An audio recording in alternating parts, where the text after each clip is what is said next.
Laura. Laura. Artūras. Artūrai, kaip jaučiatės? Dabar tai gerai. Kaip fotografuojamas? Kaip stebimas.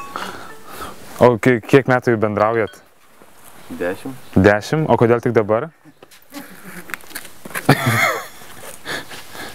Geras klausimas.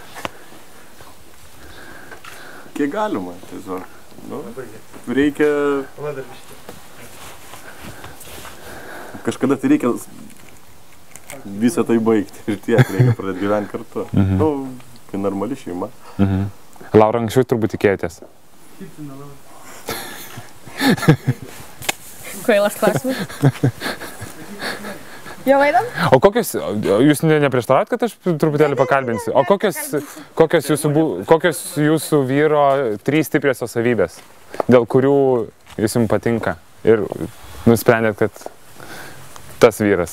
Per 10 metų tos 3 savybės labai daug kartų pasikeitė, tai būtų labai sunku pasakyti, kuriuo metu jos buvo stipriausios. O dabar? Vienu metu yra vienas, kitu metu kitas. Aha. Bet per 10 metų žmogus suformuoja taip, kaip nori su tokiam savybėm, kokias... Bet net nei vienos negalit pasakyti?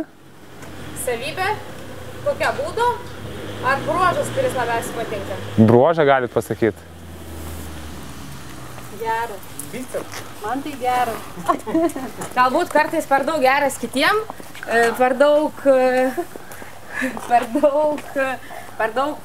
laiko skiria kitiems pagelbėti, pats nesusimastydamas apie tai, kad... Bet aš prašiau geros savybės. Tai va, tai ir yra geras. Ai, ta gera savybė. O vyras turbūt daugiau žino savybių, taip? Užsibrėžtumas. Užsispyrimas. Nuoširdumas. Gerumas. Yra pagrindinės jos, sakykime, 3 tos savybės. Saikingumas. Koks dar daug visokių yra. Veža. Kaip su greitinė pasitepiu. Galvoju, kad pradėjo barškėti mano priekinis ratas, bet kurgi tau? Pasižiūrėkit, kaip Vaidai, nesiek, parodyk. Pasižiūrėk. Čia ne šiaip atsipalaidavo, nes ši bagažinė turės laikyti 10 kg. Jeigu čia buvo daugiau negu 10, kaltas, bet jeigu ne, o atgrįšiu šitą parduotuvę, kur pirkau šią bagažinę.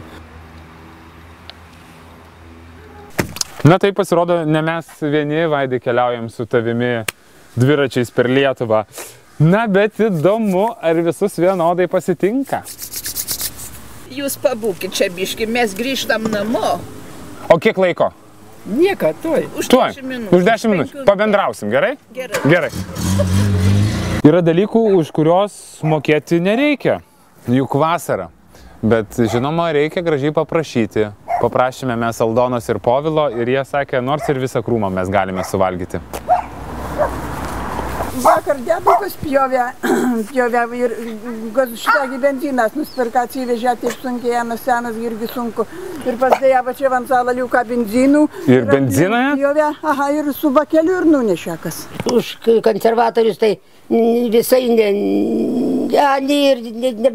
vieną balsą neduosiu. Kaimynai. Čia kokia babela. Ko paklausit premjero? Apie mokesčius paklausiu, kodėl taip mokesčius iškeila labai žmonėm.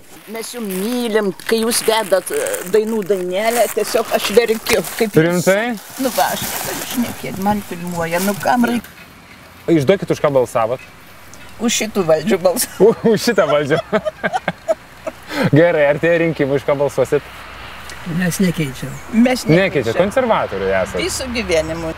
Ir dar skanaujant Aldonos ir Povilo serbentus, prie mūsų sustojo mašina, kurioje sėdėjo, kaip vėliau paaiškėjo, Palmira ir Balys Lesiai. Ir jie sakė, palaukite, vaikinai, 5 minutės. Po 5 minučių, štai ką mes turėjome savo rankose.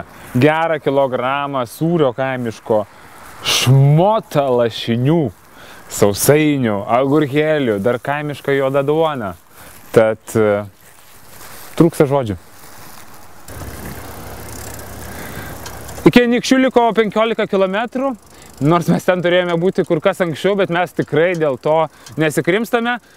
Tikimės iki Saulės laidos būti Anykščiuose, kur šurmuliuoja. Žinoma, dar vis miesto šventė iki išnaktų ir jau pastebėjome, kad jaunimėlis čia, bent jau šitais mažais keliukais, skuodžia miesto šventę. Labai pavojingai, tad mes irgi turime paskubėti.